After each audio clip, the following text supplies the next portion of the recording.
Bienvenidos a Sin Sombrero Podcast. Soy Lucas Echeverry y los invito a un espacio donde exploraremos historias cotidianas en torno al mágico mundo de los caballos y su influencia en nuestra cultura. Conversemos sin sombrero y salgámonos del molde para hablar de caballos y de la vida de una manera diferente y cercana. Si eres caballista apasionado o simplemente tienes curiosidad, aquí encontrarás relatos, consejos y anécdotas que te harán sentir parte de una gran familia. Quitémonos el sombrero y conversemos.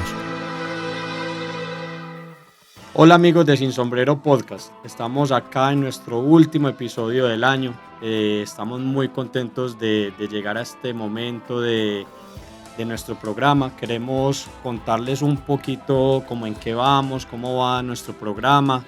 Llevamos alrededor de 5 meses, digamos, con este proyecto tan bacano en el que hacemos parte de varias gente. Yo le he hablado que, por ejemplo, Susana está atrás en la producción de esto. Tenemos a Alejo, a Laura, a Fabi, todos los del estudio de Wire Music. Todos nos han apoyado en este proyecto. Queremos contarle un poquito el número. Estamos llegando casi a 75,000 reproducciones entre Spotify y YouTube. Nos ven principalmente, o sea, tenemos gente de todos los países que nos ven. Tenemos gente que nos ve en Argentina, en Puerto Rico, República Dominicana, Estados Unidos, España. O sea, ha tenido gran aceptación nuestro programa y por eso estamos aquí en este último programa. Queremos agradecerles todas las muestras de cariño que nos han dado durante todo estos tiempos en nuestras redes. Personalmente se han acercado a nosotros en las ferias, o sea, reconociendo un poquito este proyecto que con tanto amor y con tanta pasión lo hemos hecho y lo hemos llevado a ustedes. O sea, no tenemos con qué agradecerles tanto cariño. Y aquí estamos para seguir. Ya llevamos cinco meses de este proyecto. A los muy pocos que nos tienen alguna crítica, que no les gusta, yo quiero aclarar unas cosas. Nosotros aquí no hacemos entrevistas. Yo no soy periodista, ¿cierto? Yo aquí hago es conversaciones que yo tengo con amigos que las podría tener en un plano privado y sencillamente las traigo a un plano público para que ustedes lo estén. Tenemos muletillas y tenemos que nos atravesamos y eso pasa en las conversaciones con amigos. Entonces, también entendamos un poquito el contexto, porque, o sea, la gente que le estorbe un poquito que la muletilla, que nos atravesemos, que todo eso, pues este sencillamente es un programa así, sin mucho formato, sin mucha preparación. Son conversaciones naturales en el que sencillamente nos quitamos el sombrero, conversamos, nos reímos, nos interrumpimos, todo eso. Y ya, la gente que quiere una cosa muy súper especializada, yo no soy periodista ni pienso hacerlo. Este es nuestro formato, esta es nuestra forma de ver. Pues hombre, hay unos programas muy tesos, Oprah, David Letterman, no sé, unas cosas que pueden pasar el canal y todo. Y también quiero decirles que esto es un proyecto sin ánimo de lucro. Nosotros sencillamente, es más, como de recursos privados, estamos tratando de esto, de tenerlo, que esto siga en el tiempo. Nosotros no esperamos generar ni monetizar esto. Es más, si esto alguna vez se monetiza y genera algunos recursos, deberían ir a una fundación de caballos, de animales en maltrato, cualquier obra benéfica o equinoterapia, cualquier cosa, pero aquí no esperamos eso. Entonces también han sido muchos, la gente ha sido muy generosa con nuestra persona, pues a gente que un poquito les estorba, digamos, el modelo, también les decimos que, pues hombre, esta es nuestra manera de ser, aquí estamos y estaremos hasta que lo disfrutemos, cuando generemos contenido que a la gente le gusta y que lo disfruten ya. Si en algún momento generamos un poquito más de malestar que bienestar o que el contenido, pues apagamos y nos vamos para la casa y no pasa nada. Pero es muy poca la gente, realmente ha sido mucho el cariño que tenemos. Se lo queríamos decir acá, vamos muy bien, tenemos muchas más sorpresas para ustedes y este es nuestro último capítulo del año. Les queríamos como contar en qué vamos. Bueno, y entonces cuando empezamos este proyecto yo se los contextualicé y queremos terminar, digamos, este año después de 5 meses también con algunas reflexiones. Yo voy a estar hoy como acompañándolos en este programa y quiero hablar un poquito sobre las reflexiones de la cría de caballos e irnos enfocando en varios temas, pero quiero también referirme al tema de la genética, el medio ambiente, el sistema de cría, el entrenamiento, varias reflexiones que yo he acumulado a través de estos años de cría y que mucha gente me las pregunta, que las comparto y creo que es un espacio en que podemos compartirlas. Entonces vamos a hablar un poquito de genética, de medio ambiente y algunas reflexiones que yo tengo respecto a la cría de caballos, que no son verdades absolutas, son sencillamente mi forma de ver el caballo, lo que a mí me ha servido y lo que a mí no me ha servido, que yo sencillamente también las comparto. La persona cogerá qué le sirve, qué no le sirve, qué me aplica y qué no me aplica, porque cada modelo es muy distinto y cada persona sabrá qué es pertinente para su cría de caballos o no. Entonces empecemos un poquito como en el tema de los caballos. Yo creo que cuando empezamos un emprendimiento de caballos, yo las primeras preguntas que hago es, nosotros nos asesoramos, nos capacitamos, cuál es el nivel que nos queremos involucrar, ¿es un hobby o es un emprendimiento? Tenemos qué tiempo de inversión y de dinero queremos hacer, porque dependiendo de estas situaciones son modelos muy distintos. Yo les quiero decir, o sea, cualquier persona que va a empezar un negocio, llámese inversiones, un cultivo de aguacate, una empresa de finanzas, en la bolsa, si voy a invertir en la bolsa, lo primero que buscan es asesores y cómo me voy capacitando en el tema. Digamos, si nos metemos mucho más en el agro, yo creo que las personas pues de otras especies, llamémoslos ganaderos, porcicultores, agricultores, es gente que está y que busca mucha más capacitación y muchas más asesorías técnicas en el campo de lo que hacemos. Me parece que un poquito en el tema de los caballos, nosotros vamos un poquito más a ciegas. Y ir a ciegas es estar arriesgando dinero sin saber si hay un retorno o no hay un retorno. Entonces, por eso la pregunta es, ¿qué tanto nos capacitamos o qué tantas asesorías buscamos, cierto? O lo otro es sencillamente, si para mí la intención de mi criadero es un hobby, pues yo no pretendo con el hobby generar dividendos. Como ejemplo, yo no voy a jugar fútbol con mis amigos, con los rodillones el fin de semana que me paguen.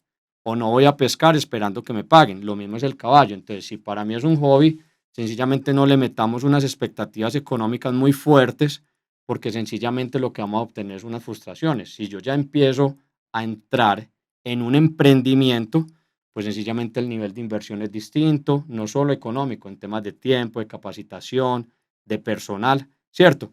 Entonces, esas son preguntas que yo voy lanzando para que nosotros nos vamos ubicando también en el tema de lo que vamos a hacer y el proyecto que tenemos.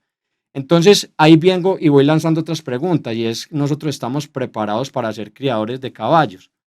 Y cuando digo eso es, ¿qué tanto conocemos la especie que criamos, cierto?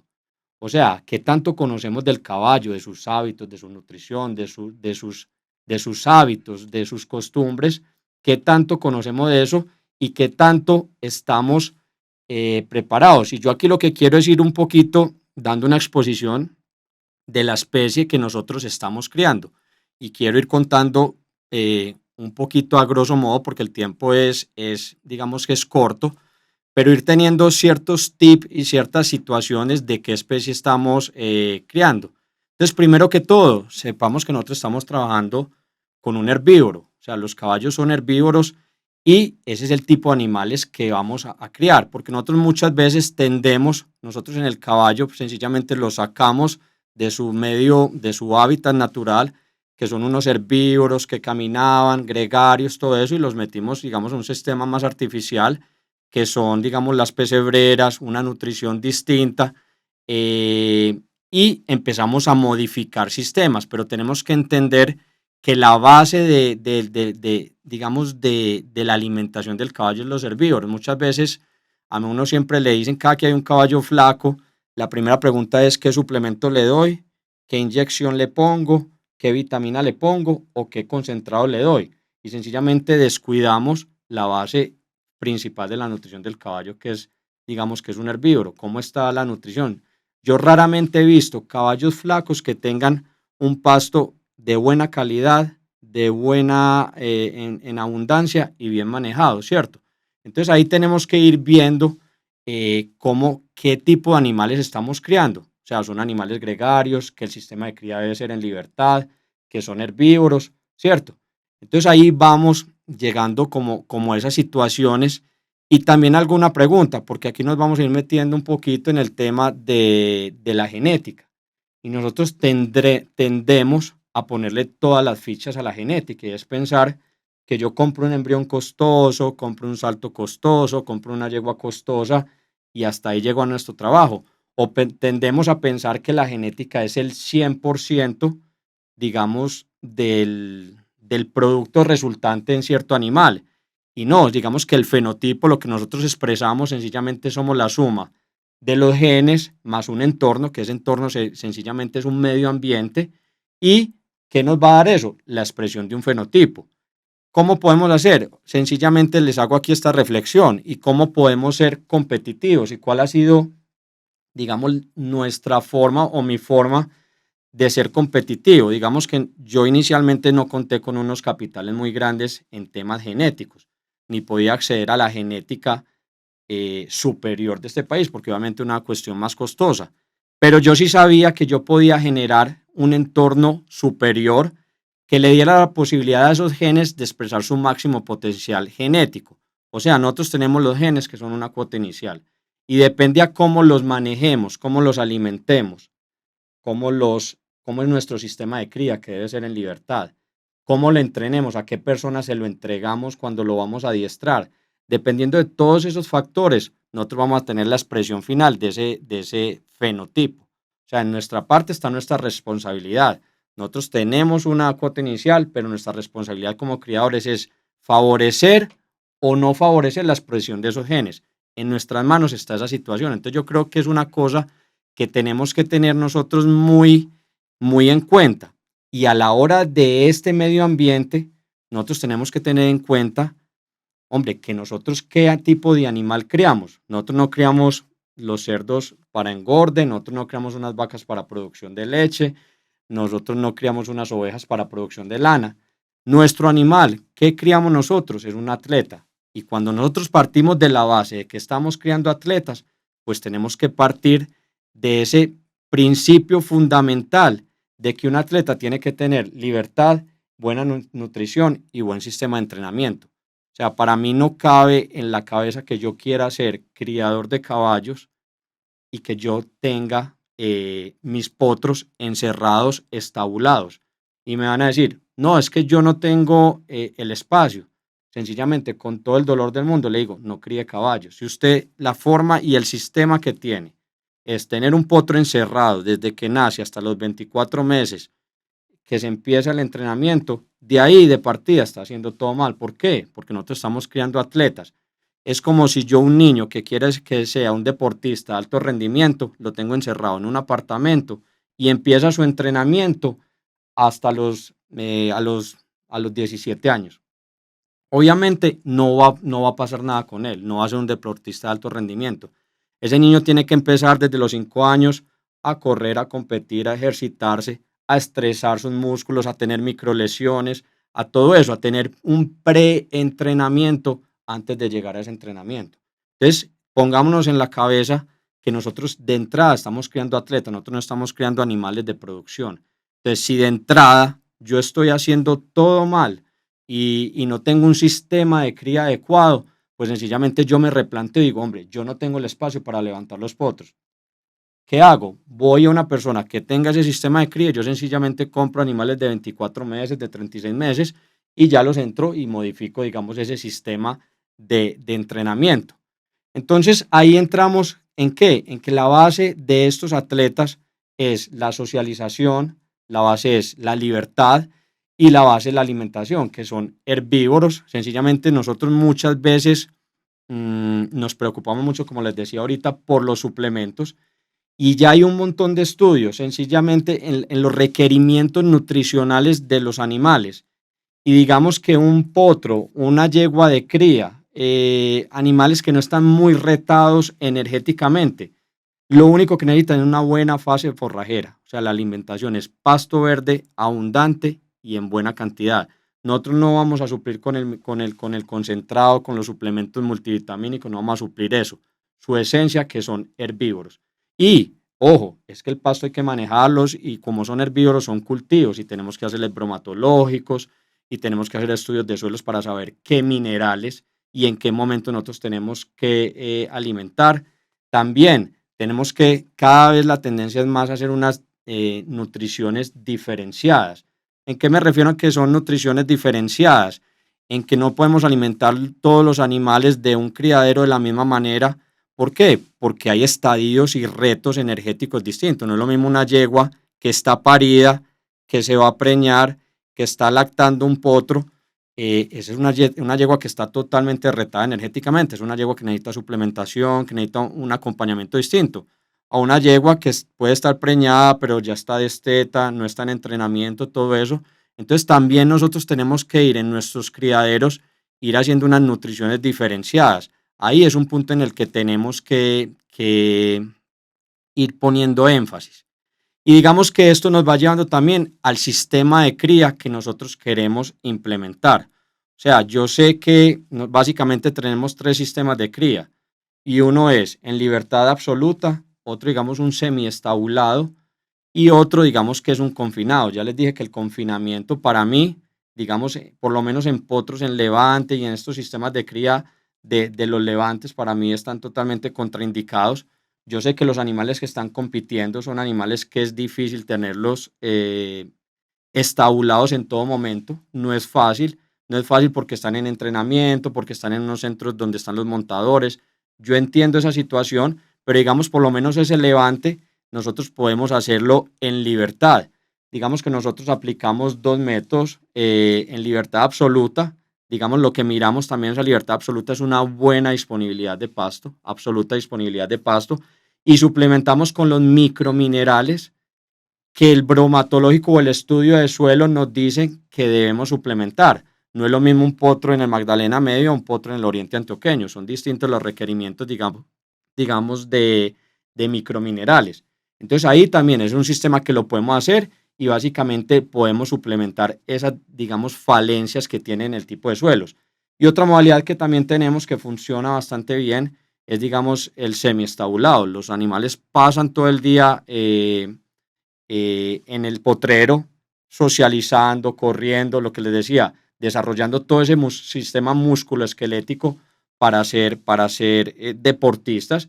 Y en la noche pueden ya individualizar unos raciones, suplementación, todo eso. Entonces, esos son tipos que nosotros lo debemos hacer. Ya el tema estabulado, lo que les diga, ya son, digamos, más en los centros de entrenamiento.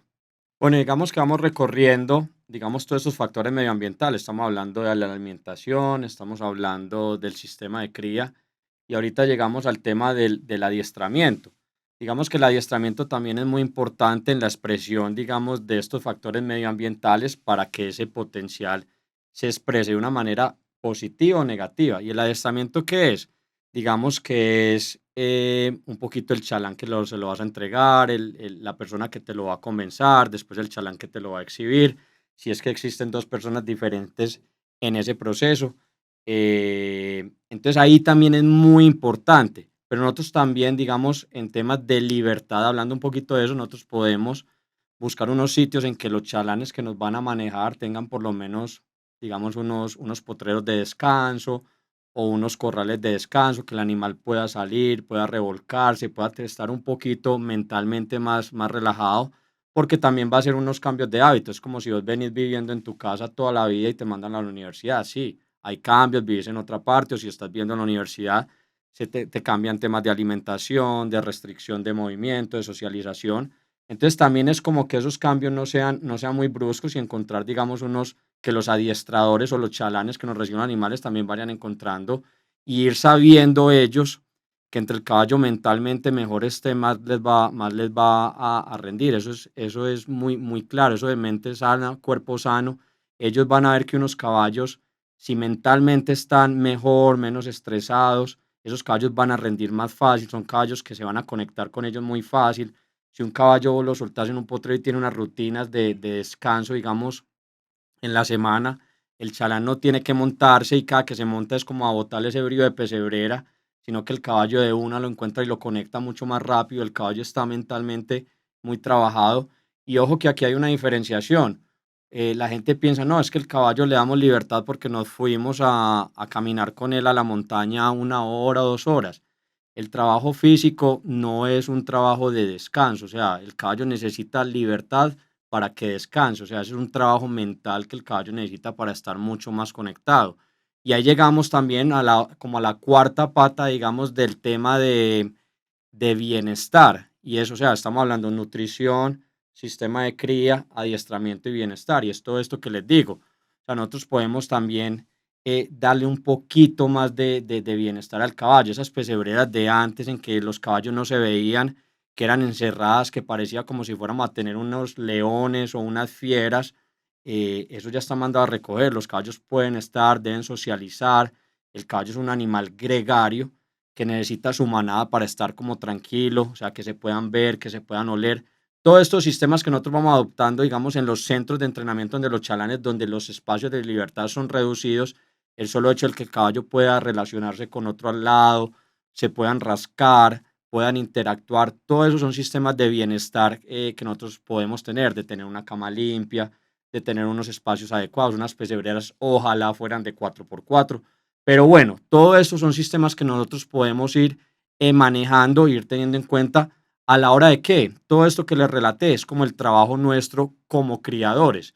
Y también se los digo porque nosotros como criadores podemos hacer todo bien, o sea, nosotros podemos levantar un potro bien, en libertad, irlo aplomando, irlo con todo su plan sanitario bien, perfecto, y se lo entregamos a una persona y digamos, le entrego un potro de 28 meses que lo llevaba así súper curado, buena genética, todo eso, y se lo entrego a la persona inadecuada y esa persona con un grito mal pegado, con un acto de violencia, con todo eso, inmediatamente me daña el trabajo de 3 años. Así de sencillo es, una persona en una semana, en 15 días, en un mes, me puede estar dañando todo mi trabajo. Por eso el personal humano a la hora de tener esas decisiones, digamos que no se mide, digamos, por el tema costo. O sea, yo sé que es costoso y los mejores adiestradores y los mejores chalanes valen, pero también es mirar qué es más costoso, entregárselo a una persona inadecuada o que no tiene el conocimiento suficiente y decir, no, yo se lo doy los primeros 6 meses a una persona más barata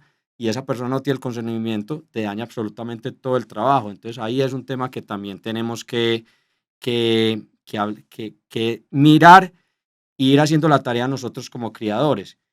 Y aquí hay un tema, digamos que es muy nuevo, pues es como una rama, y ya me voy a ir metiendo un poquito más en el tema de la genética, digamos, les hablé un poquito del medio ambiente, y hay una rama que se llama la epigenética, que básicamente que es la que junta esos dos mundos. La epigenética junta el mundo de la genética y el mundo del medio ambiente y es una rama muy nueva, o sea, ha cogido mucha fuerza digamos, en medicina humana y es básicamente que antes creíamos que nuestro ADN era una cosa muy rígida, que no se modificaba, que así como veníamos, digamos, nosotros veníamos etiquetados, así nos íbamos a comportar en el tiempo y básicamente se fueron dando ciertas situaciones en que la epigenética fue mostrando cómo el medio ambiente afectaba la expresión de los genes de una manera positiva o negativa.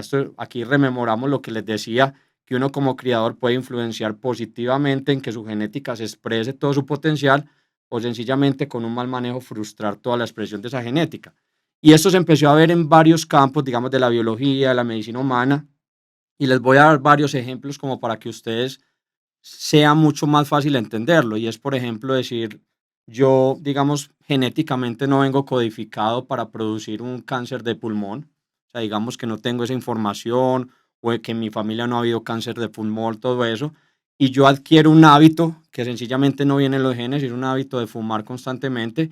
Y sencillamente yo prendo o apago genes que van a hacer que mis células haya una falla, una mutación y me generen un cáncer, ¿cierto? Eso es un hábito digamos, negativo que me va a generar una expresión de unos genes que yo no estaba codificado.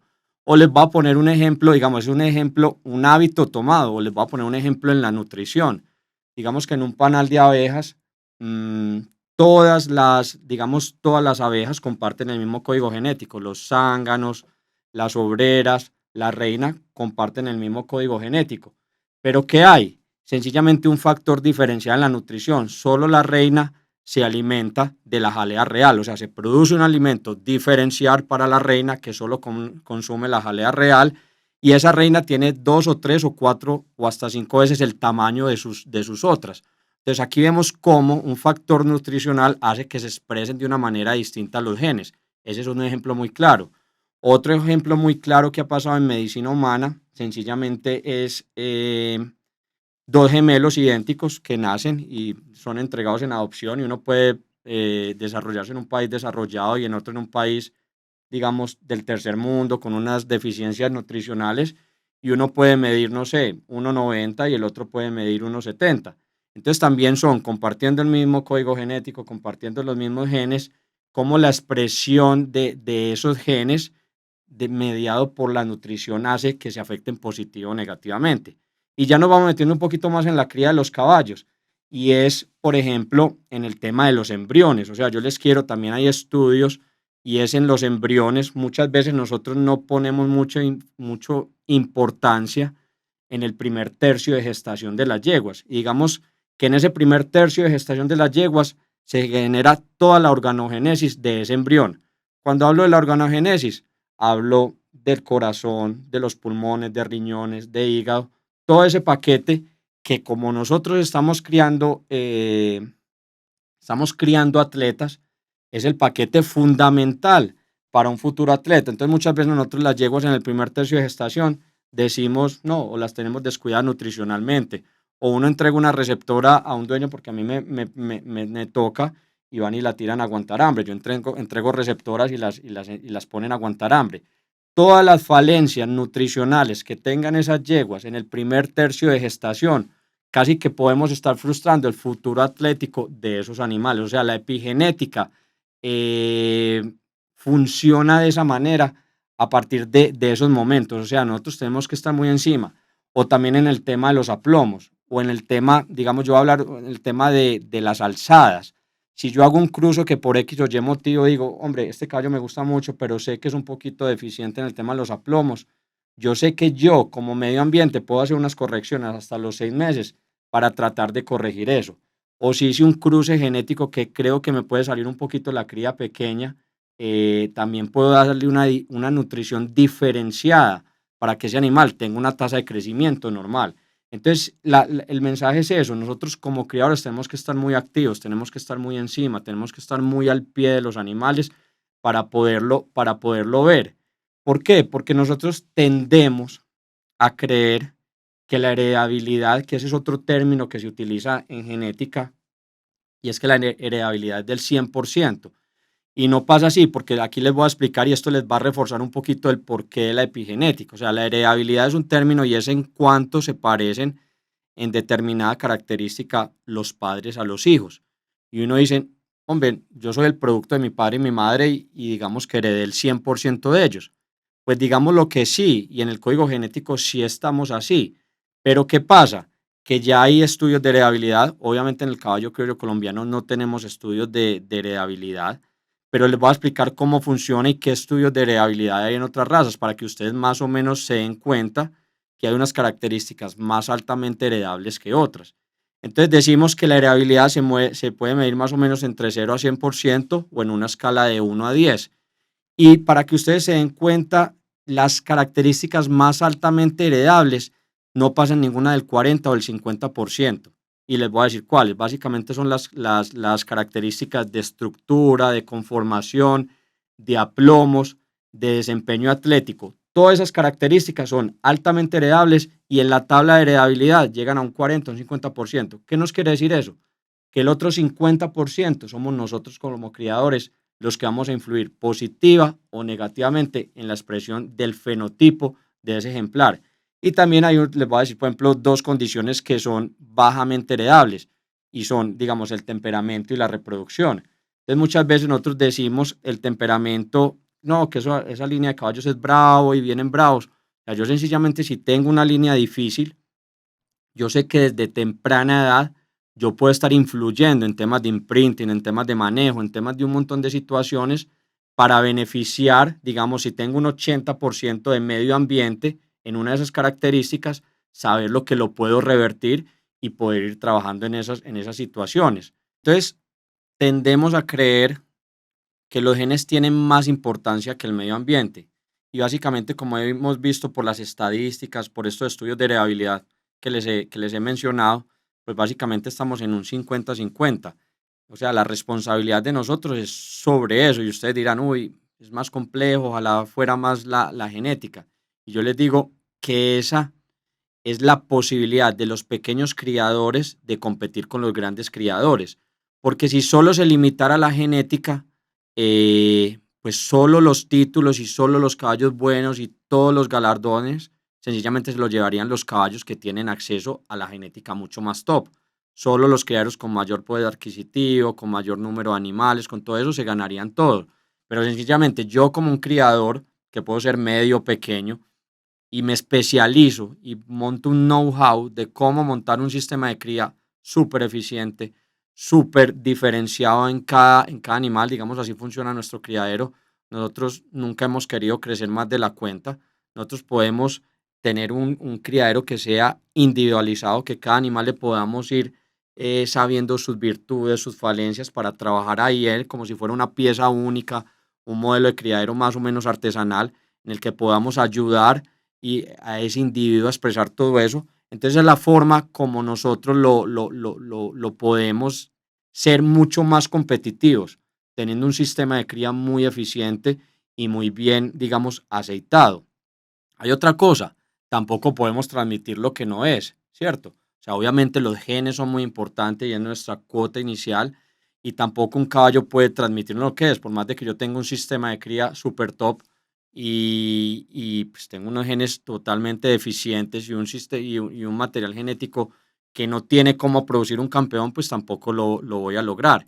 Entonces aquí ya, o sea, este es como un recorrido en el tema del medio ambiente, sistemas de cría, en el tema cómo juega, digamos, el medio ambiente en la expresión de los genes, y ya me voy a meter un poquito también en el tema genético, porque yo sé que al criador de caballos le interesa mucho y es tener algunas bases genéticas para nosotros poder cruzar. O sea, ya les dije bien lo del medio ambiente, metámonos un poquito en la genética, porque yo sé que eso es un tema que genera bastante interés, que la gente quiere saber cómo cruzo mis caballos, cómo utilizo, qué líneas utiliza, todo eso.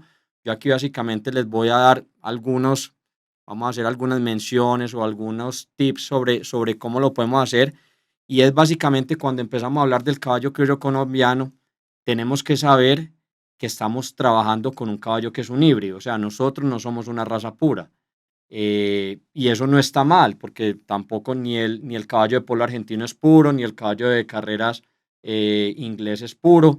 Nosotros somos producto de unas mezclas. Entonces, como somos producto de un híbrido, las líneas que no son puras no transmiten según su tipo. O sea, me hago entender. O sea, nosotros empezamos a cruzar y por eso hay tantos resultados, digamos que son un poquito variables. Pues cuando yo cruzo dos pastores alemanes o dos caballos árabes que son totalmente, digamos, puros, el resultado va a ser mucho más parecido a sus padres que unas líneas que son, digamos, híbridos, que todavía tenemos unas muchas influencias. O sea, no dejamos de descubrir que o sea, nuestra raza y digamos que por ejemplo, en los diagonales la trocha más o menos al año 60, podría uno decir, o después con el arco en los 70, podríamos decir que más o menos se ha fijado. Entonces estamos hablando de 50, 60 años de raza en que todavía, digamos, hay mucha variabilidad genética. Entonces, cuando nosotros trabajamos en nuestro caballo, antes de frustrarnos, tenemos que saber también eso. ¿Y qué pasa con eso? Con esta variabilidad genética hace, por ejemplo, que dos hermanos completos, uno sea un supercampeón top y el otro sea un caballo muy regular, ¿cierto? ¿Y es por qué? Porque digamos que en la piscina genética, cuando nosotros, nuestro padre y nuestra madre echan en una piscina genética los genes, pues nosotros los hermanos o los hijos de ese cruce heredamos, digamos, porciones diferentes del genoma. Obviamente, si hay cierto parentesco entre esos padres, pues esos hijos van a poder tener mucho más parentesco en esas características porque la probabilidad de que se dupliquen esas características en esos hijos es mucho más fácil. Pero cuando hacemos cruces abiertos, digamos que esa predicción es mucho más abierta.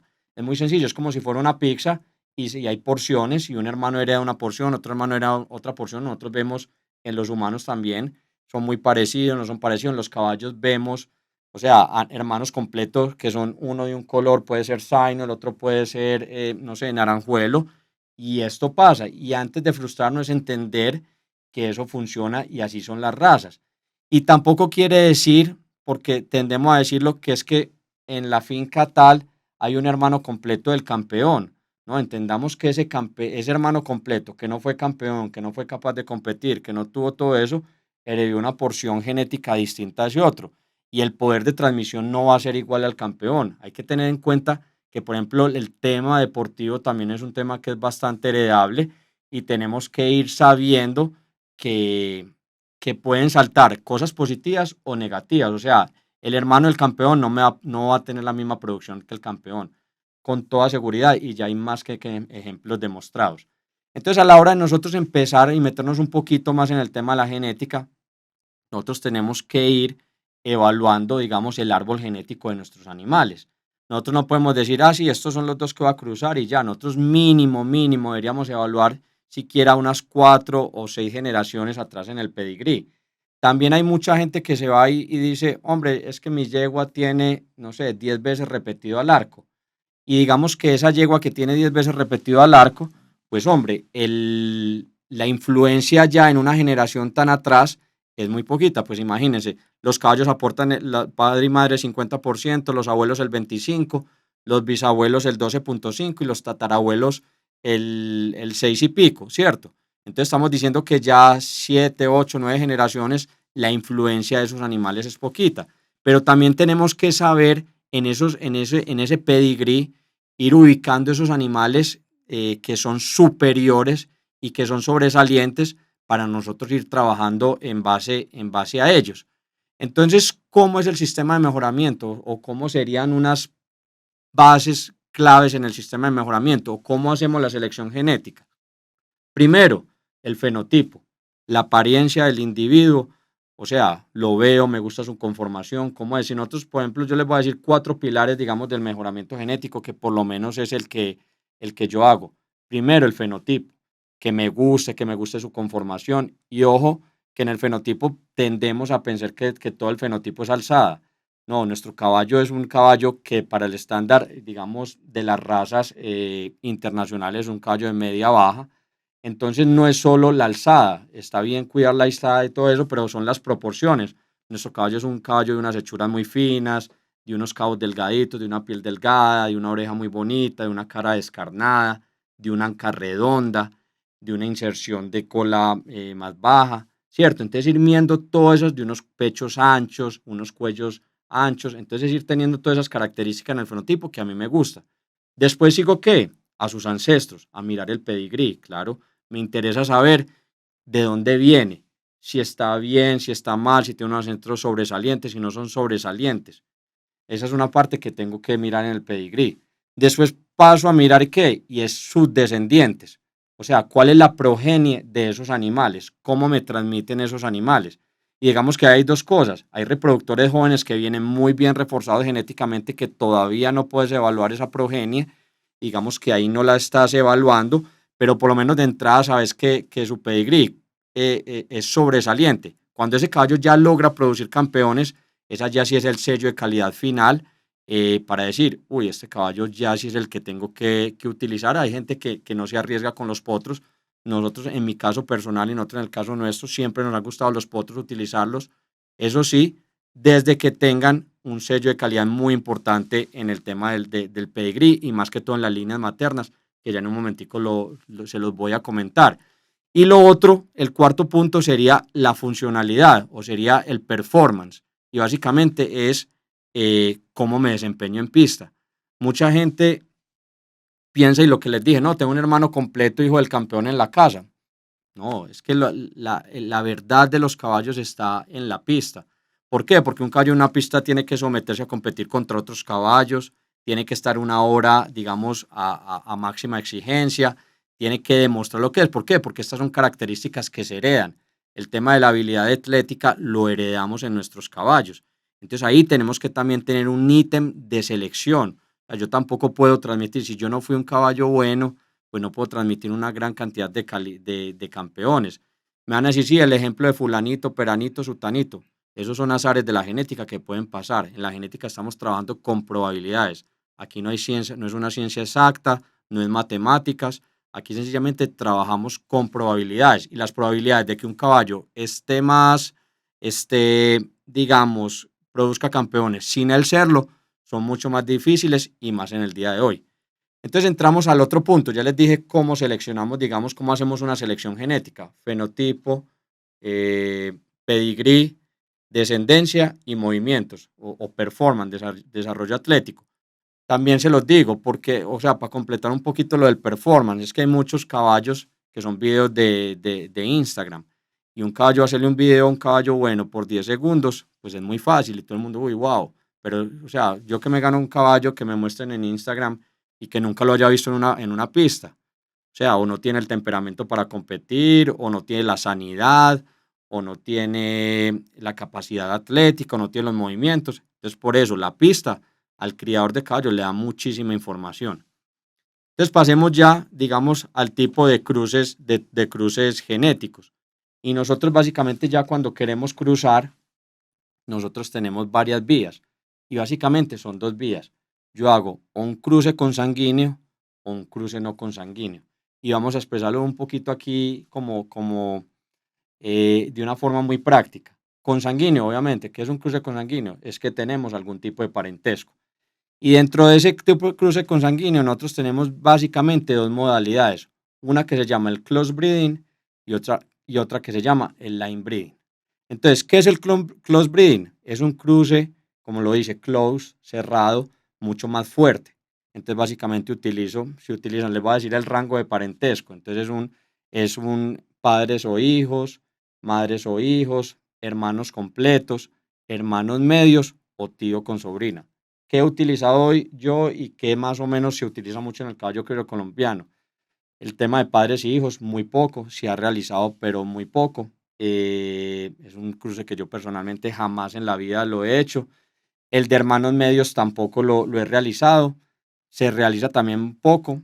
Y el cruce de hermanos medios y tío con sobrino, sí es un cruce que se realiza bastante. Los criadores de paso fino lo han utilizado mucho más y lo vemos, o sea, lo vemos, digamos, en su parte de que nos puede beneficiar, pero también nos ha afectado en otras situaciones, digamos que en los diagonales se ha ido empezando a utilizar de a poco. ¿Cuáles son las formas o cuáles son las ventajas y las desventajas de este cruce? O sea, básicamente es un cruce en el que nosotros queremos fijar totalmente características. O sea, yo quiero ese individuo que voy a doblar, porque obviamente si estoy cruzando hermanos medios, estoy doblando un individuo, o tío con sobrino, estoy doblando un individuo. Ese individuo a doblar tiene que ser un individuo sobresaliente de la raza, ya sea por línea paterna o ya sea por línea materna. ¿Por qué? Porque yo no puedo estar doblando, digamos, problemas. Y también tengo que analizar si hay unas líneas, así sea un individuo sobresaliente, que hay unas líneas por unas condiciones, no sé, sanitarias, de temperamento, de otras condiciones, que si lo doblo, le estoy duplicando la posibilidad de que se me expresen esos genes negativos. Entonces, básicamente, hay un dicho de un genetista suena un poquito fuerte, pero básicamente él dice que haciendo consanguinidad fuerte lo que buscamos es el oro, nos puede salir el oro o la basura.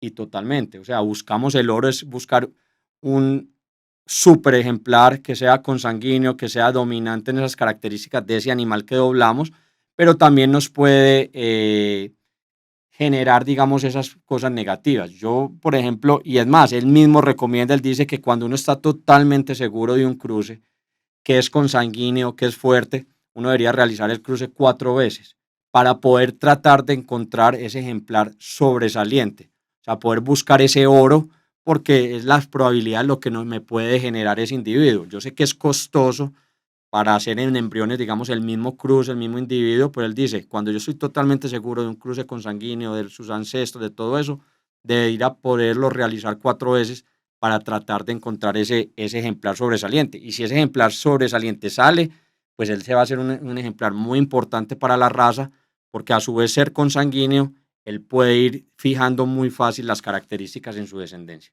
Entonces digamos que ese es el close breeding. Y el line breeding es un tipo de consanguinidad menos agresivo, que básicamente es un cruce entre primos o abuelos y nietos. Ese es más o menos. Y básicamente los genetistas hoy están un poquito más por esa corriente, en razas que ya están un poquito más consolidadas en la fijación de características. Ellos dicen, bueno, no perdamos de todo, digamos, un ancestro en común que nos genere cierta predictibilidad en el cruce, pero lo alimentamos a su vez con otras líneas nuevas que no me va a hacer que esa depresión génica se me genere y vamos metiendo ahí un poquito de vigor híbrido. Entonces, básicamente, ese es, digamos, el esquema digamos, del cruce consanguíneo. O hay el otro cruce que es sencillamente el cruce no consanguíneo. Hay gente y criadores que dicen sencillamente, a mí no me gusta la consanguinidad, no me gusta hacer consanguinidad, yo uso dos líneas separadas, es básicamente un cruce entre dos líneas que no tienen ningún parentesco. ¿Y yo qué recomiendo ahí? O sea, yo básicamente decir, o sea, al tener un cruce, dos líneas separadas, las cruzo y lo que quiero buscar es como un vigor híbrido y que se me exprese ese vigor híbrido. Pero, ¿yo qué digo? O sea, no lo haga a la loca, no busque como dos líneas que usted no sabe si han ligado entre ellas, porque tiene que haber una compatibilidad genética, porque tiene que haber un montón de situaciones que te den más información. O sea, cruzar a la ciega me parece muy irresponsable. Entonces yo digo, no quiero hacerlo con sanguinidad, sencillamente busco dos líneas que entre ellas se hayan cruzado y que hayan generado animales sobresalientes. Eso se llama un NIC o un matrimonio genético. Entonces, dos líneas que no son consanguíneas, pero a su vez han trabajado, digamos, positivamente. Les pongo un ejemplo, la línea Dulce Sueño con la línea Tormento, o los Barú con los Tairona, o los Cónsul con Mensaje, ¿cierto? Entonces son líneas que yo ya sé, yo sencillamente puedo buscar en los pedigrí y dice, este cruce ha generado ciertos animales sobresalientes. Y así me voy un poquito mucho más, digamos, certeramente. Entonces ahí tenemos, digamos, como esos tipos de cruces y lo que les digo es como esto no es ni una ciencia exacta ni una fórmula matemática. Nosotros aquí tenemos que, eso es al buen ojo del criador y esto es, digamos, como un cocinero o un chef que dice, le pongo un poquito de sal, le pongo un poquito de pimienta. Para mí es como un acordeón, yo lo manejo, cierro y abro, cierro y abro. O sea, quiero buscar un cruce consanguíneo. Cuando produzco un animal sobresaliente que es consanguíneo y me dio lo que quiero, yo a ese animal no le sigo metiendo consanguinidad. Yo sencillamente busco otra línea para refrescarlo. Obviamente, ¿qué hago? Lo que les acabé de decir. Busco unas líneas que hayan sido matrimonios genéticos que lo puedan expresar y se puedan, digamos, potenciar. Y como también es otra alternativa para hacerlo, pues sencillamente es también buscando animales similares. ¿Por qué? Porque yo no puedo buscar, o sea, tengo un animal consanguíneo y no voy a buscar una línea, digamos, que no es consanguínea, totalmente distinta al tipo de caballo que yo tengo. Cada criadero tiene sus tipos de caballo. Entonces ahí tenemos que ir como con eso, ir diciendo, jue madre, voy a buscar un cruce consanguíneo porque el animal que tengo ya no le cabe más consanguinidad, voy a buscar otro tipo, una línea que sea afín, que hayan tenido matrimonio genético, un NEC que funcione, pero también animales similares. No me puedo ir al otro extremo porque ahí sí, pues la cría que me va a salir, pues es totalmente impredecible. Entonces, básicamente ese es el mensaje con los cruces, es el mensaje con la consanguinidad y no la consanguinidad. Esto no tiene una fórmula secreta. Básicamente, cuando hacemos consanguinidad podemos fijar características y es lo que buscamos, pero también podemos ir multiplicando defectos. No todas las líneas son para duplicar. Y ojo, la consanguinidad de por sí misma no genera animales sobresalientes, porque eso también es, yo no puedo duplicar animales que son de la mitad o inferiores. La consanguinidad tiene que ser un animal muy superior para tratar de hacerlo, ya sea por línea materna o por línea paterna. Y lo que les digo, ir refrescando, abrir y cerrar, esa sería la mejor estrategia para el cruce de un criadero. Bueno, y terminando este tema, digamos, de los cruces y las formas de cruzar, les quiero ir dando un poquito de información y es hablando de las madres y el factor materno. Digamos que nuestra cría de caballos siempre había sido una cría, por decirlo de una manera, muy machista. Es más, yo creo que el abuelo materno se empezó a decir, no sé, hace 10 años, no sé bien el tiempo, pero antes sencillamente, o cuando yo estaba mucho más joven o pequeño, siempre el protagonismo se lo llevaban los machos. Siempre, o sea, uno decían, ¿de qué caballo vamos a servir esta? O este caballo es hijo de quién, pero iban referencia hacia el macho. Las madres siempre se habían dejado, digamos, de un lado. Y digamos que la fortaleza materna de las madres, o sea, la fortaleza de los criaderos, son las madres. Y eso ha estado siempre, digamos, muy en los caballos de carreras, siempre han ponderado demasiado las madres. Y digamos que a través del tiempo se ha ido demostrando por qué y la fortaleza, digamos, de un criadero, la fuerza, el motor de un criadero son sus madres. Digamos que los caballos nos pueden ayudar de cierta manera a hacer una mejora genética, pero el motor, sin la base, sin la estructura, digamos que esas bases son nuestras madres y ahí estamos mal, digamos, estamos muy cojos.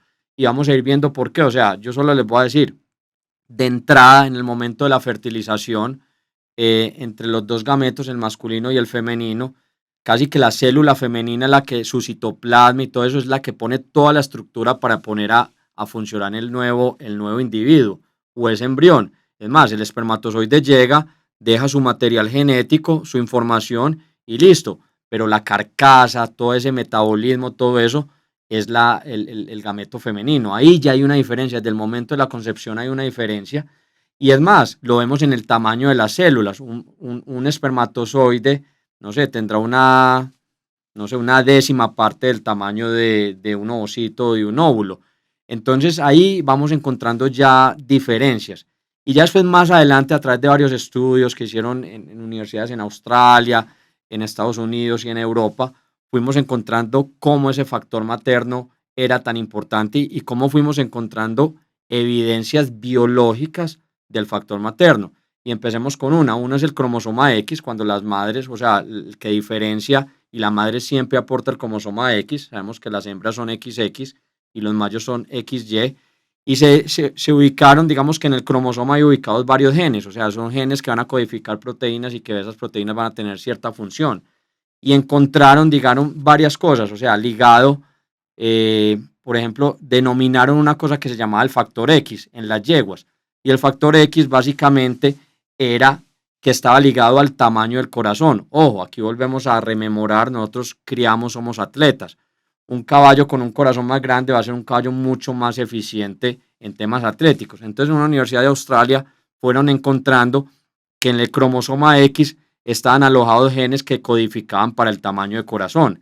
Y ahí veían que todo eso eran, y pudieron rastrear madres, abuelas, nietas, hicieron electrocardiogramas, hicieron mediciones de corazón y encontraron que era, o sea, si una madre tenía un corazón grande, su hija lo iba a tener, su nieta también, y que eran unas cosas que se heredaban por línea materna. Entonces ahí encontraron, digamos, una diferencia en las madres.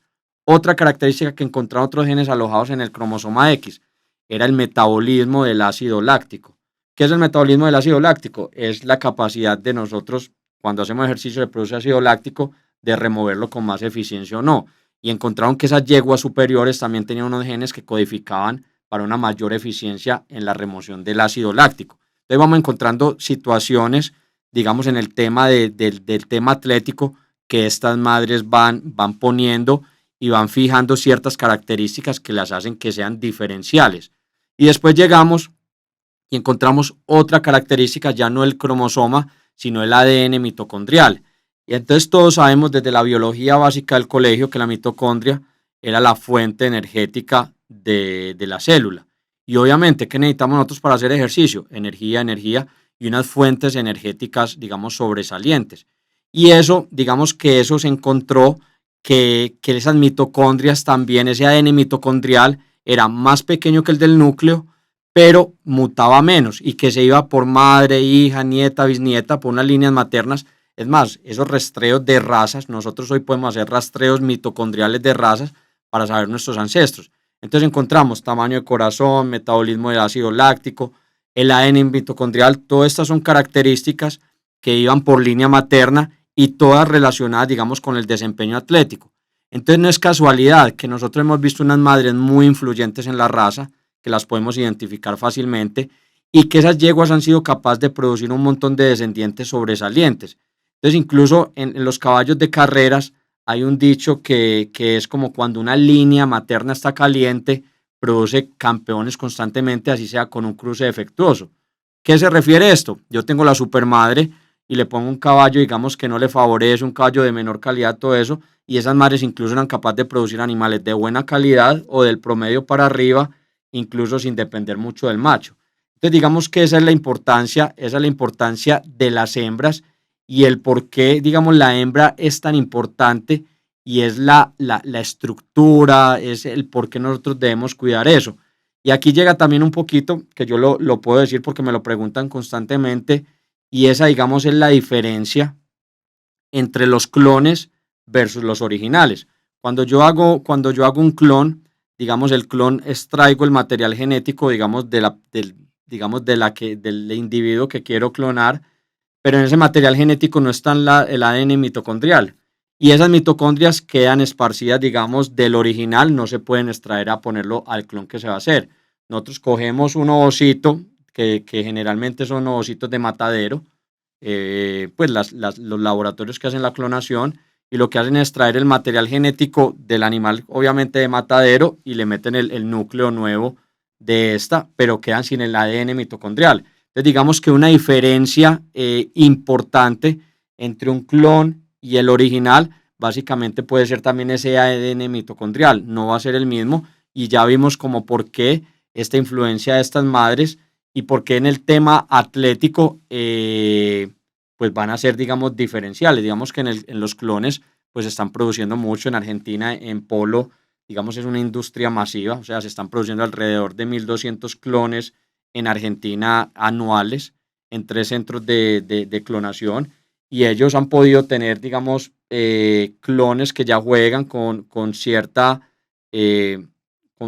buenos resultados, y ellos le están apostando toda la industria de los clones. La pregunta es cómo van a transmitir esos clones de aquí adelante. Por ejemplo, nosotros los criadores lo que más nos interesa es cómo esos clones van a producir, cómo va a ser su descendencia, pero básicamente ahí les expliqué un poquito la diferencia entre el clon y el original, y básicamente se refiere al ADN mitocondrial. Entonces pasamos a otro tema y seguimos con esas madres y trabajando el tema de las líneas maternas. Y nosotros hemos visto, hay una cosa que se llama como el imprinting del abuelo materno. Y nosotros hemos visto muchos machos que digamos, entre comillas, han fallado en producir unos reproductores sobresalientes. O sea, caballos que fueron, digamos, caballos de época, caballos que marcaron una época en las distintas razas, y esos caballos, decimos entre comillas, hombre, quedaron debiendo y no nos entregaron un macho sobresaliente que dijera ese linaje, eh, pero esos machos los encontramos, y pues yo aquí puedo hablar de un caballo que ya está muerto, digamos el caballo Timonel de Santa Mónica. El caballo Timonel fue un referente en su momento, y Timonel, digamos que sí nos dejó 2 machos fuera de concurso, creo que el caballo Escarabajo y el caballo Monarca de Villacarelli en la sabana, pero queríamos como más machos, una producción más grande de ese caballo, ¿cierto? Pero resulta que él, a través de sus hijas, o sea, muchas veces estos caballos no viven a través de esos hijos, porque si fuera, digamos, con el caballo Monarca y con el caballo Escarabajo o estos, digamos, si esos caballos no producen mucho, ahí muere como ese un poquito el linaje. Los reproductores de verdad viven a través de sus hembras. Entonces el caballo fue capaz de producir hembras, que esas hembras a su vez fueron la abuela, por ejemplo, de 2 caballos súper referentes de la raza, que son, por ejemplo, el caballo Mensaje y el caballo Prodigio. Entonces también eso se llama un fenómeno del imprinting. Es muchas veces esos genes están apagados de una manera que solo se pueden transmitir a través de sus hijas, y sus hijas ya van a ser capaces de producir unos caballos que van a ser importantísimos por la raza. Hemos oído de muchos caballos que dicen, uy, ese caballo es muy buen abuelo materno, ¿cierto? Entonces ahí vamos llegando un poquito como a configurar un poquito la importancia de las madres. Las madres, no lo olvidemos, o sea, si a mí me ponen a preguntar, para mí la madre es el 70%, el caballo es el 30%. O sea, las madres son la importancia. A mí muchas veces también me llaman y me preguntan y me dicen, Lucas, ve, me están vendiendo una yegua de 12 años o 14 años. A no ser que la persona que la está vendiendo tiene una fugia económica importante o algo así, yo sencillamente le digo a la persona, mira el récord en Fedequinas y mira cuántos animales ha producido, cuántos animales han llegado a la pista, cuántos campeones tiene. Si uno mira el récord de una yegua de 12 años que tiene varias crías que la han reproducido, y esa yegua no tiene no tiene capacidad de producción, no pienses que a vos te va a hacer el milagro. Yo sencillamente le digo, no piense que a usted le va a hacer el milagro. Es mejor apostarle a una potranca nueva, que puede también no dar nada, pero usted tiene la capacidad de por lo menos ensayar esa línea, ¿cierto? Entonces ahí hay que ir pensando en que las madres, yo también, o sea, yo estaba visitando criaderos de polo, le preguntaba a los poleros y les decía, bueno, ¿y ustedes las madres las venden o venden embriones, todo eso? Y ellos me decían, no, pues como se asombraban de la pregunta y me decían, no, pues que si vendemos las madres casi que tenemos que cerrar el criadero. Ellos decían una cosa muy interesante y es, o sea, tener acceso a esas yeguas súper probadas de la raza es muy difícil. O sea, si a nosotros nos dicen hoy, no sé, yo hablo en primer nombre, pues porque son los ejemplos que tenemos, véndame un embrión de la María Mulata, un embrión de la Celia o un embrión de la Madre Monte. Nosotros eso es una genética que nos queremos reservar, ¿cierto? Porque queremos toda esa producción para nosotros. Pero entonces dicen, entonces me va a vender de las malas. No, lo que decían, por ejemplo, los poleros, es que decían otros, de esas hijas, esa segunda generación que vienen de esas yeguas que ya están mucho más probadas, sencillamente esas hijas yo le vendo embriones y le comparto genética. ¿Para qué? Para que usted a través de esa genética empiece a generar su camino. Ningún criadero empezó con raza propia. Todos los criaderos empezamos comprándole a otro criadero. Entonces, básicamente es en esos criaderos que vemos que tienen buenos resultados, que son juiciosos, que trabajan, es poder acceder a una hermana, a una hija, y nosotros acceder a ese material genético a través de embriones, y ahí, pues sencillamente, empezar a recoger mi propio camino y empezar a generar, digamos, mi criadero o fortalecer mi criadero. Entonces, digamos que ahí queda un poquito el tema de las madres. Entonces, ustedes pensarán y dirán, pues el caballo no, pues no nos importa, no, también, o sea, es que aquí hay que pararle, como desde que he hablado, desde el medio ambiente, desde el sistema de cría, desde la nutrición, desde hasta quién lo monta. Esto es un sistema tan complejo que hay que estar en cada detalle, o sea, no saltarse ningún paso ni nada para poder tener, digamos, unos resultados un poquito predecibles. Y el caballo, claro que es muy importante, o sea, el caballo es, digamos, en nuestro caso, que nosotros sencillamente empezamos con unas madres fundadoras y de ahí en adelante no volvimos a comprar más madres. Nuestro genético, el mejoramiento genético de Dos Aguas se hizo siempre a través de los reproductores. ¿Y por qué es a través de los reproductores? Porque sencillamente nosotros hicimos como era un criadero pequeño, sigue siendo un criadero, digamos, ya mediano, siempre le aplicamos un filtro muy grande a los reproductores, porque nosotros producíamos muy pocos animales al año. Entonces decíamos, o sea, la inversión, yo siempre lo he dicho personalmente, para mí en los caballos la cuestión más barata es el salto, así sea un salto costoso. Dentro de la cría es que criar un caballo de 3 años, toda la inversión que requiere todo eso, y uno ahorrarse en el salto, estás empezando por más. En cambio, si empezás bien con el reproductor, pues estás ahorrando un montón de camino. Y yo digo que nosotros le aplicamos un filtro muy grande al tema de los reproductores, y básicamente si a nosotros dicen, bueno, Lucas, ¿y usted cómo escoge un reproductor? Básicamente, primero, ¿qué miraba? Obviamente, que el caballo fuera bueno y que me gustara. O sea, y bueno es que casi siempre fuera ganador en pista, por todo lo que les expresé anteriormente. Después, que en su conformación me gustara, que no tuviera problemas. Una cosa que nosotros fuimos seleccionando mucho en el tiempo fue el fenotipo. Si ustedes ven, digamos, los caballos línea Dos Aguas son caballos bien conformados, bonitos, están. Ahí fuimos seleccionando. Siempre fuimos muy, muy rigurosos en el tema del comportamiento en los caballos, no queríamos animales bravos, siempre lo fuimos buscando así porque un animal, digamos que la pista es la punta del iceberg, o sea, son, digamos,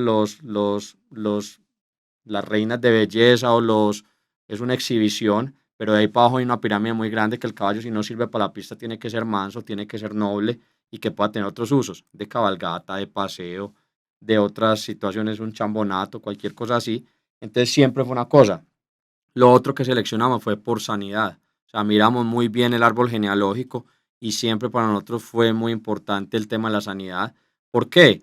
Porque también era una cuestión muy costosa. O sea, digamos en temas de arpeo, de estas situaciones, si nosotros son situaciones que solo se manifiestan a la silla. Entonces nosotros yo puedo tener un potro y lo veo bien y no tengo cómo diagnosticarlo o cómo sacarlo del criadero rápido, sino que sencillamente me toca ir 4 años después para decir tiene arpeo o tiene problemas de suspensorio, tiene una artritis, no hay qué, y no me funciona, es una pérdida grandísima para el criadero. Entonces en temas de sanidad también fuimos muy estrictos. El pedigrí, como se los dije, el pedigrí era fundamental. ¿Por qué era fundamental el pedigrí? Porque, como les dije, nosotros, el mejoramiento genético, nosotros tenemos unas 3 madres fundadoras y a partir de ahí viene todo. La forma de nosotros meter unas madres importantes al criadero a través de los reproductores. Nosotros no podíamos ir a comprar un embrión, no sé, va a decir, de la comparsita, de la mensajera en su momento, la mamá de Turbillón. Pues no teníamos la forma de meter esas yeguas, sencillamente era a través de sus hijos. ¿Por qué? Porque cuando yo tengo una hembra de un caballo sobresaliente, si nos volvemos que las hembras son XX, obviamente la X que me está aportando ese caballo, a él se la dio su madre. Entonces, cuando a mí me nace una potranca de Caín, la X que viene por ese lado, que ya les dije toda la importancia que tiene el tema atlético, pues me lo está aportando la comparsita. O cuando le cogimos a Turbillón, me lo está dando la mensajera. O cuando le cogimos a Cónsul, me lo estaba dando la juguetona. ¿Cierto?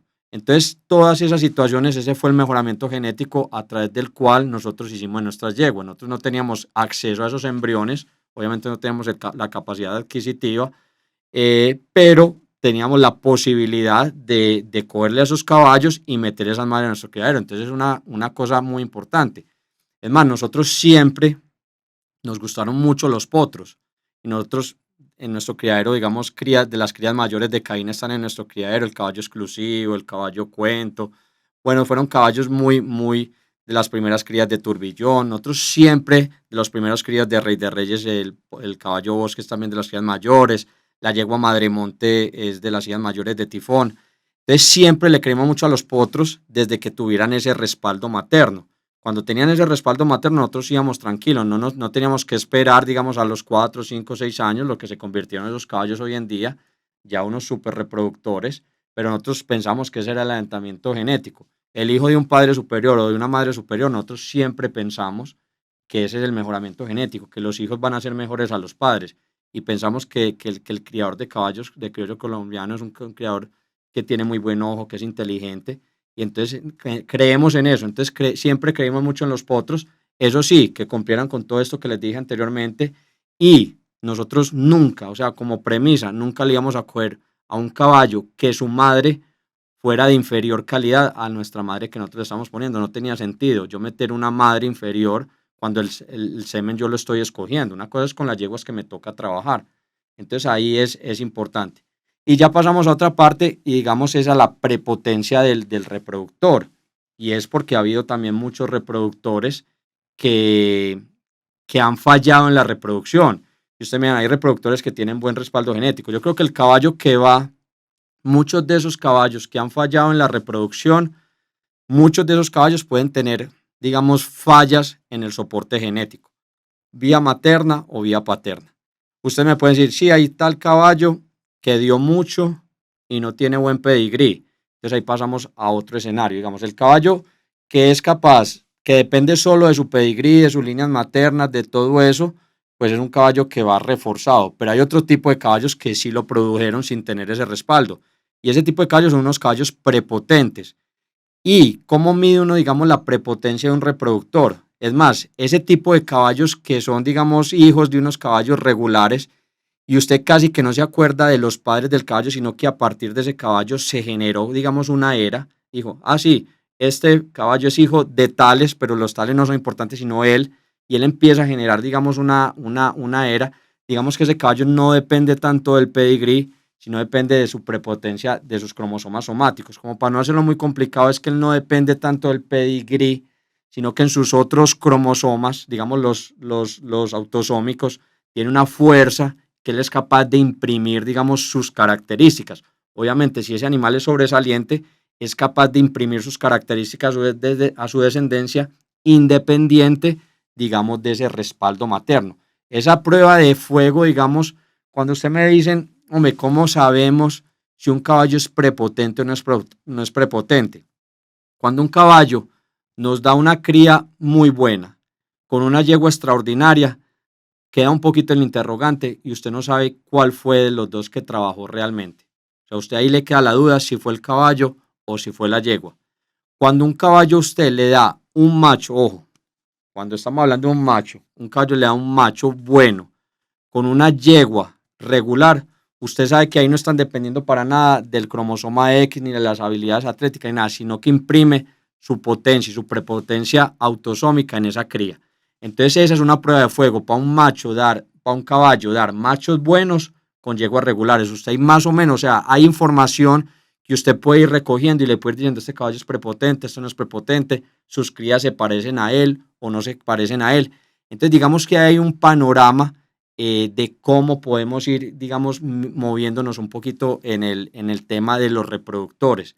Entonces, aquí, digamos, como ya cerrando un poquito la charla, vamos recogiendo un poquito de temas de manejo, un tema de medioambiental, hablamos de epigenética, hablamos de tipos de cruces, hablamos de la importancia de las madres, también hablamos de la importancia de los padres, también hablamos del mejoramiento genético, cómo escogemos o cuáles son esos pilares en que nosotros debemos ir mejorando cada una de las etapas. Entonces acá llegamos como al final de este capítulo. Espero que haya sido de mucho agrado para ustedes. Para nosotros, como les dije, estamos terminando el año. Para nosotros estamos muy contentos con este proyecto, que compartirlo con todos ustedes, todo el cariño. Les deseamos a todos una feliz Navidad, con sus familias, que lo disfruten, que llena de caballos, al lado de estos seres maravillosos que lo único que hacen es, no sé, alegrarnos la vida. Esperamos poderles seguir teniendo aquí muchos invitados especiales, mucho material, gente que les genere cosas, que ustedes se puedan llevar un tip para la casa, le puedan llevar algún concepto que les sirva, que les ayude de todos los rincones del mundo, que haya creadores de caballos y nos sirva, y para que este proyecto les sirva, les ayude. Aquí estamos y esperamos seguirlo por mucho tiempo. Feliz Navidad a todos, feliz año. Recuérdenlo, nos siguen en nuestras plataformas, en YouTube, en Spotify, en nuestras plataformas en Instagram, en Sin Sombrero, en Instagram, en Criadero Dos Aguas. A darle las gracias a Alejo, a Lauri, a Susi, a todos que hacen posible este programa, y bueno, que lo sigamos disfrutando. Saludos, chao.